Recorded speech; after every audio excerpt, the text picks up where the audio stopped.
India is repeatedly telling all the nations, from US to UK to Russia, that this was measured, responsible, and designed to be a non-escalatory nature attack. This Operation Sindoor, which has been carried out by India, has been focused and precise. No Pakistani civilian, economic or military bases targeted. This is an important point. Only known terror camps were targeted, is what we can tell our viewers. And Shiv is joining us. Absolutely. And, Shiv, as we were talking about earlier, now sources confirming to PTI, Press Trust of India, like we were, and I'm sure, everybody in India was also hoping the headquarters of Jaish-e-Mohammed in Bahawalpur and Lashkar-e-Taiba headquarters in Muridke, both in Pakistan's Punjab, have been hit by these strikes. It was a targeted strikes on the terror headquarters of Jaish-e-Mohammed and Lashkar-e-Taiba in Muridke and Bahawalpur. Shiv. Doesn't get bigger than this when you want to hit a terror target. This is basically hitting the absolute headquarters, where the CEOs of terror really sit in Pakistan. Okay, there is another piece of breaking news. We can now tell our viewers.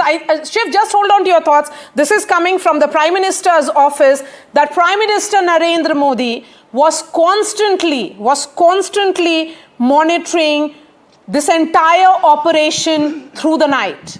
Operation Sindoor being monitored by Prime Minister Modi himself through the night is what we can tell our viewers. Go ahead, Shiv, give us the details of these locations that we are talking about.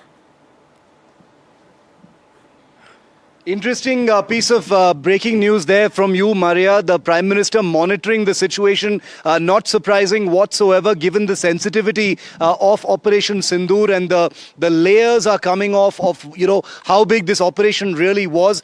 Information that we've just reported here on NDTV, of course, is that this was a tri-service operation initially announced by the army, revealed to have involved the Air Force firing those missiles at those targets, and now we're breaking that the Indian Navy also fired loitering munitions. So a truly large-scale tri-service coordinated military strike on those targets in POK as well as Pakistan. Now, Bahawalpur and Muridke, like I said, if you needed to choose terror targets, these are the Rolls-Royce of terror targets, if I could use that phrase, because the seminaries from which all administration, governance and execution of the terror machinery and infrastructure, which is extensive in Pakistan and POK, flows from these two cities, Maria and Ankit. Bahawalpur of the Jaish-e-Mohammed and Muridke for the Jamaat-ud-Dawa, which is basically just a front for the Lashkar-e-Taiba. Both these places have enormous seminaries, frequently visited by people like Maulana Masood Azhar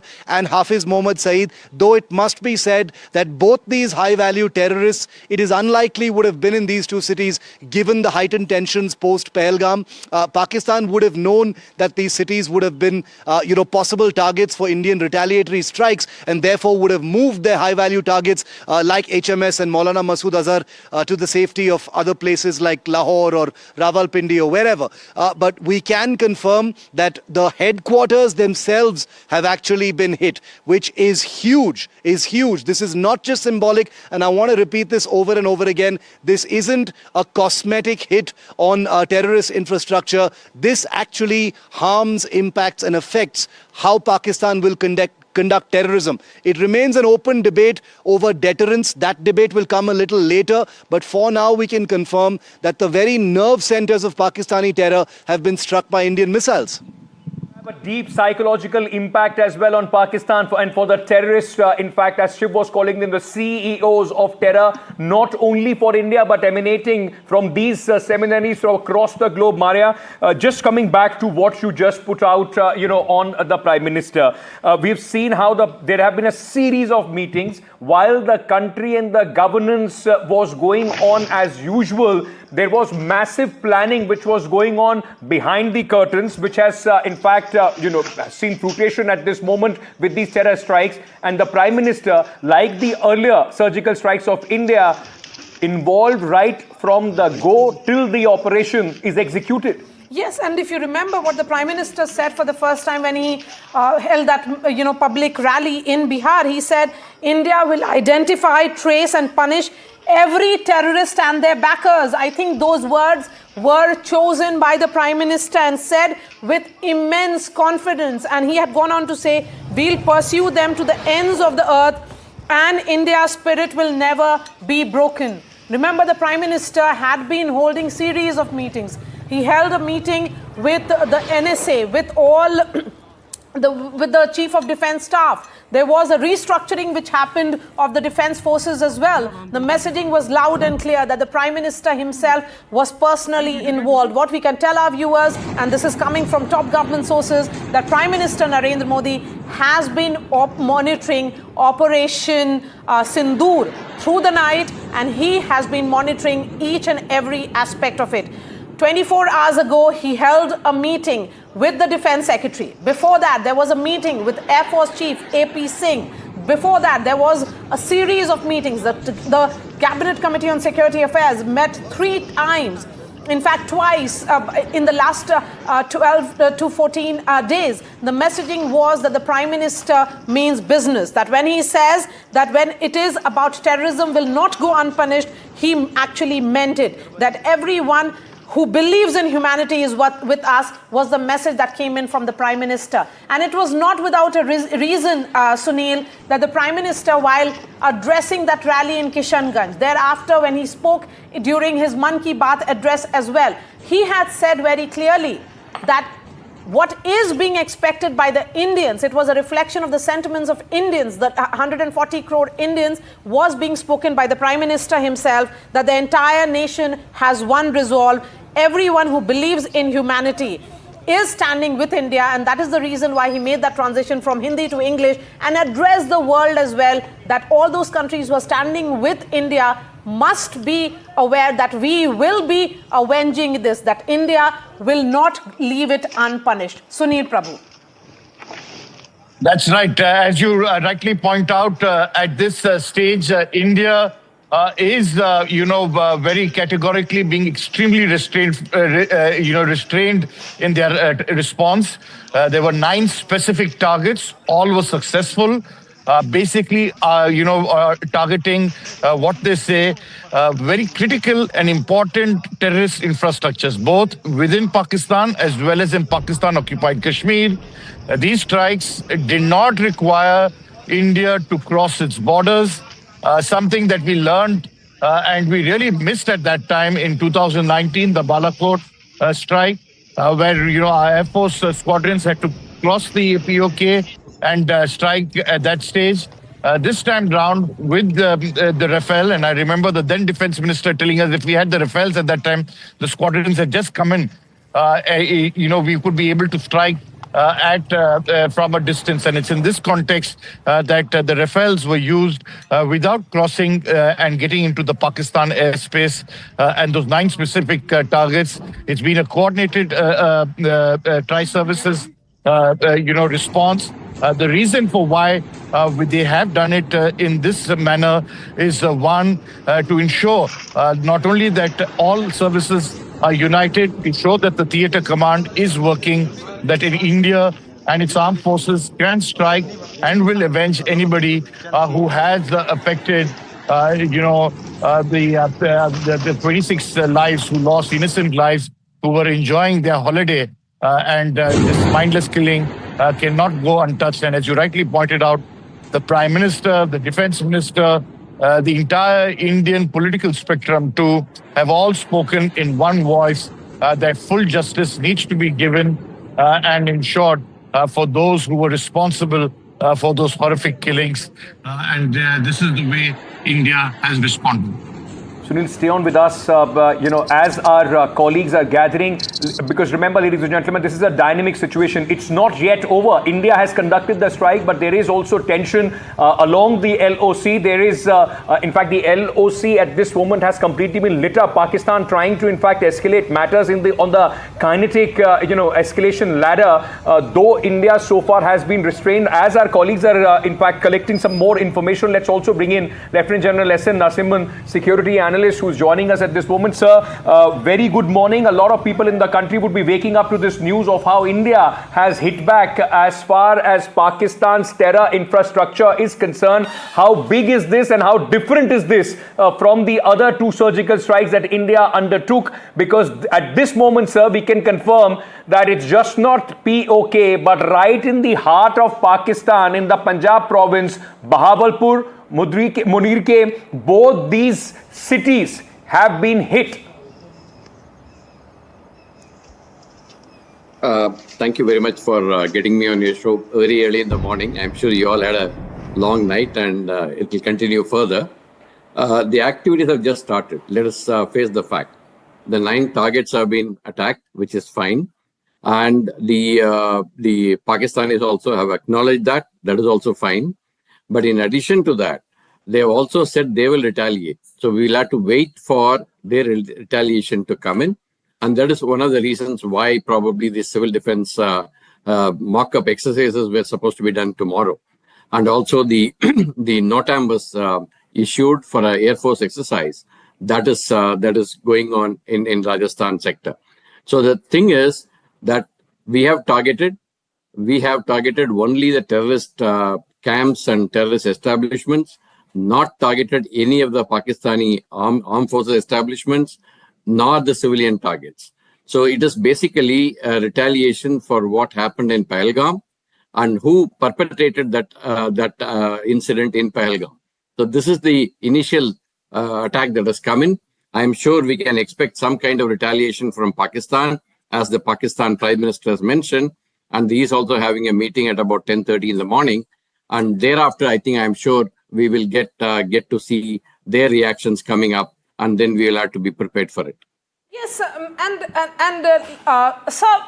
my question is, when we look at these 9 targets, it's a targeted attack with immense precision, is what India is saying. There is no civilian base which has been targeted. There is no military base which has been targeted. There is no economic installation in Pakistan which has been targeted. These are known terror bases. India is clear that this was an attack against terrorists who perpetrated that attack in India, on Indian soil. And that is very true. I mean, the reaction of India was exactly what it should be, targeting exactly those perpetrators who did the activities in Pahalgam and who has been actually sending out terrorists from their camps in Pakistan. There's no doubt about that. So this is a targeted kind of an attack. But what would happen is these missiles have fallen on Pakistani territory, even though the terrorists are the ones who have been targeted. And therefore, it's better for us to be prepared for any eventuality. That is what I was trying to say. But from our side, we have extremely been focused. We have only targeted the terrorist camps and terrorist targets and nothing else. So from that point of view, we have just avenged what happened in Pahalgam, and the word Operation Sindoor is a very direct indication of that particular issue that we took on. So it is a payback for the action that has been done in Pahalgam. And now we'll have to be very careful, and we have to wait for anything that could happen in future. Okay, let me bring in Shiv again. Shiv, south of Akhnur, Bahawalpur is 150 kilometers west of the IB. You have Muzaffarabad, Kohli, again Gulpur and Bimber, Totally. all about 25 kilometers across the LOC. Significance of these places, Shiv, while we show that to our viewers, the precision with which this attack has been carried out, it's payback time. It's payback time, and that's what we are highlighting to our viewers. You know, I just want to start off, Maria and Ankit, by saying that it's really a pleasure and a privilege to have General Narasimhan on our coverage so early this morning, and we thank him on behalf of NDTV for it. He is one of the finest voices on issues of this kind, sober and full of illuminating information. So welcome, General Narasimhan, to our coverage, and thanks for being with us. Those terror targets that you've just mentioned, Maria, very, very crucial. The distance information that you've put out arithmetically, also crucial, to our analysis of where things are unfolding right now. Remember, there are two aspects of what we're reporting right now, Maria and Ankit. One of them is, of course, the fact that 9 separate towns or cities and sites have been targeted by Indian missiles from the Indian Army, Air Force, as well as the Navy. Point number 2 is the escalation and the response that's taking place right now. Without going into operational details, the line of control has been lit up in the Jammu sector, heavy artillery being used. There are fighter aircraft in the air on both sides right now. Total fog of war, claims and counterclaims of jets being shot down on both sides. We don't have a confirmation on any of that at this point of time. We will report only when authentic information comes out. But we can confirm safely at this point of time that the standoff precision strikes by the Indian Air Force were conducted from different sectors. It may be tempting to think that, that these strikes were conducted from only the northern sector, which is, the Punjab and Jammu and Kashmir airspace, but I can confirm that those missiles have been fired from different sectors, including over Rajasthan. Remember, there is an Air Force exercise and a drill and a no-fly zone or a NOTAM that was issued, Maria and Ankit, just yesterday for an air power demonstration today. That may have very much been to do with the kind of operations that we're seeing play out tonight. But the terror targets, all of them, ranging from a few kilometers into POK to deep inside Pakistan, including Bahawalpur, which is south of Multan, big city in Pakistani Punjab, just like Muridke, both the terror headquarters of the Lashkar-e-Taiba / Jamaat-ud-Dawa and the Jaish-e-Mohammad. So these targets would not have been easy to choose, considering that India has never struck these targets before. One more piece of information to close this particular thought, Maria and Ankit, is that 2 of the targets struck today, namely Kotli and Bahawalpur, were actually target options during the 2019 Balakot bombings as well. For various reasons which we may not be able to get into at this point of time, India chose the Balakot targets instead of Bahawalpur and Kotli, because at that time it was believed that would be a major escalation. This time, India has gone ahead and hit them. Right, and General Nasimar, let me bring you in, sir, at this moment, because we are seeing all kind of threats and some sort of false bravado being thrown by Pakistan. Of course, nobody, and at least here, not on NDTV, we are not a war-mongering channel. Nobody wants war. It's a very difficult, dirty business. But at this moment, what would be our security preparedness? Because it will be heightened sense of alert, not just across the border, but across the country as well, sir. Absolutely. There's no doubt about that. That is one of the reasons why, if you see in the last few days, the Prime Minister has been personally meeting the chiefs one by one and ensuring that all the 3 services are on alert all the time.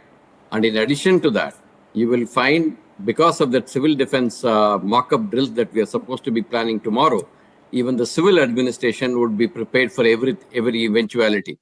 So this is a step-by-step process in which the preparations have been done, and I think it is a very well coordinated kind of an action that has been done.